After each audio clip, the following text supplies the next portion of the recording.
just got an 8k jog this morning. You're probably wondering, who is this hobby jogger and why have I clicked on this video? Well, I can't answer the second question, but I'll do my best to answer the first. So I started running 20 years ago as a teenager in 2005. My best performance was a 4:18, 1500 meters as an 18-year-old, and I had a string of injuries just after that, which came at a really bad time.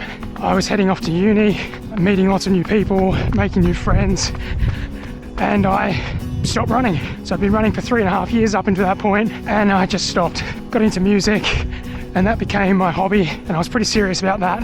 And then 5 years later, in 2014, I was really out of shape, in a really bad place, physically and probably mentally as well. And I remember watching the Commonwealth Games and seeing Michael Shelley win the marathon, and that was the catalyst really.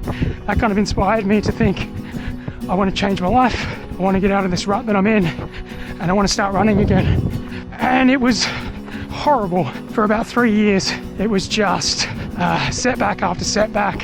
Again, I was really out of shape, so it took a long time to kind of shed those kilos and get the body strong again, strong enough to handle running, enough to actually make indents on those old PBs. And then in 2017, so I've been running again for 3 years by this time, I finally got back down to running a personal best for the 5k, around 17:35, beating my teenage self. And then later on that year I ran 36:50 for the 10k, and I thought, great, I'm in a really good position here to start lowering those times.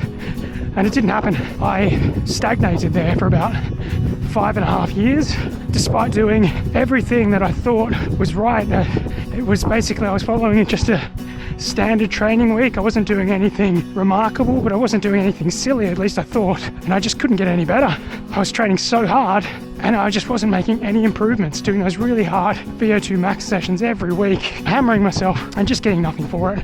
And all throughout that time, I was pretty consistent, had a few little injuries, and then in 2022, I got injured again. And this time I was determined to not repeat that cycle of losing all the fitness and having to build back up again. So what I did was dove into cross training.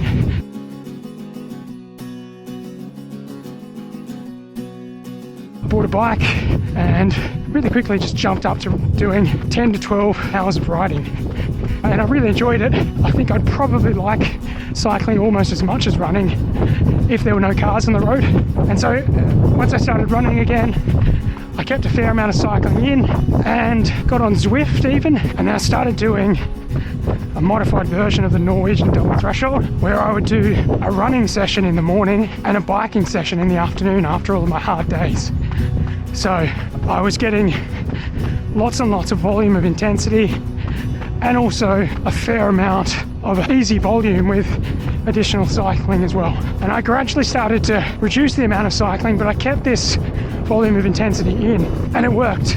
It worked really well. So I was injured in March, took 8 weeks off running completely, and then by September I ran 16:49 for 5k, and that was more than a 30-second personal best. And I continued to do this for a couple of years, eventually ran 16:28 for 5k and 34:47 for 10k towards the end of 2023. But then I noticed that I just wasn't getting those big jumps anymore. I was getting 5-second PBs rather than 30-second PBs. And I thought, well, maybe the next step is to stop doing the modified version of double threshold and actually do double threshold.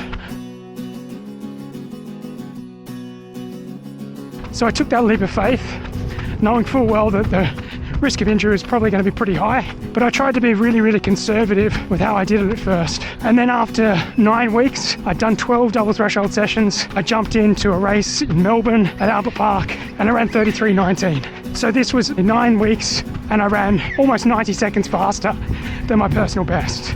I know lots of other people say, well, there's other variables, but to me this is very cut and dry. It worked.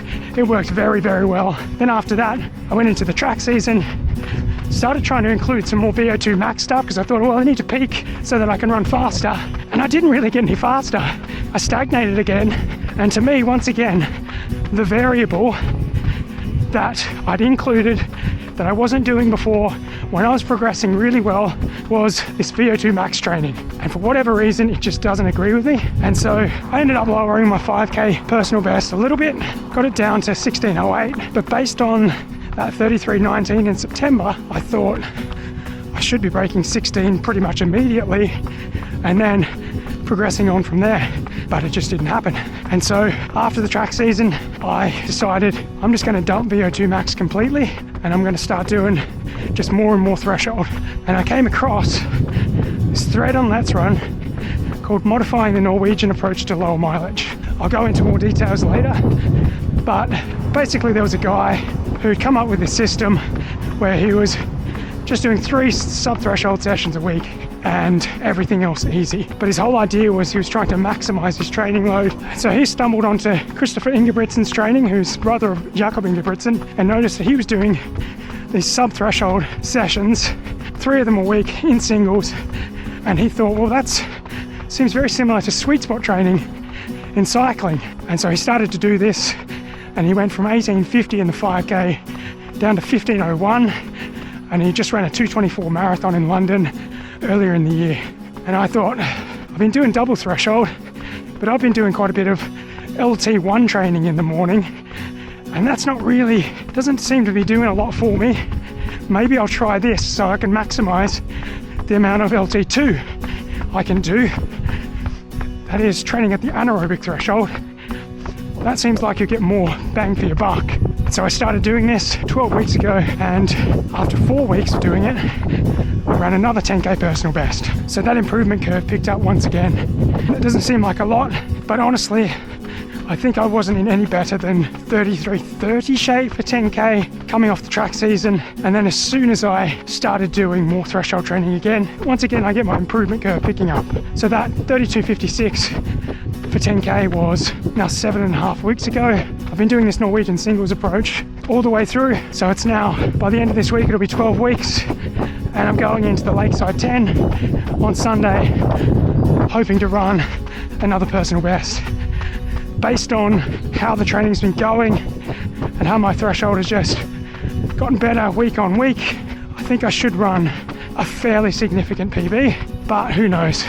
It's always hard to tell when you never really train at race pace. It's always a bit of a leap of faith, but that's it really. That is my hobby jogger story. Taking myself from being stuck at around 37 minutes for 10K for 5.5 years to now, in the last 3 years, getting myself down to under 33 minutes for 10K and hoping to go faster this weekend. So other things coming up for me, I've got the Melbourne Marathon, which is about 11 weeks away. So if you want to follow along, see how that pans out. I hate saying this, but you can subscribe. I'll do my best to upload weekly. So this is about the point in the video where you'll get a sign-off phrase. I don't have one, and I doubt that anything's going to beat train harder, not smarter. So we'll leave it at this. Remember, you can never take your hobby jogging too seriously.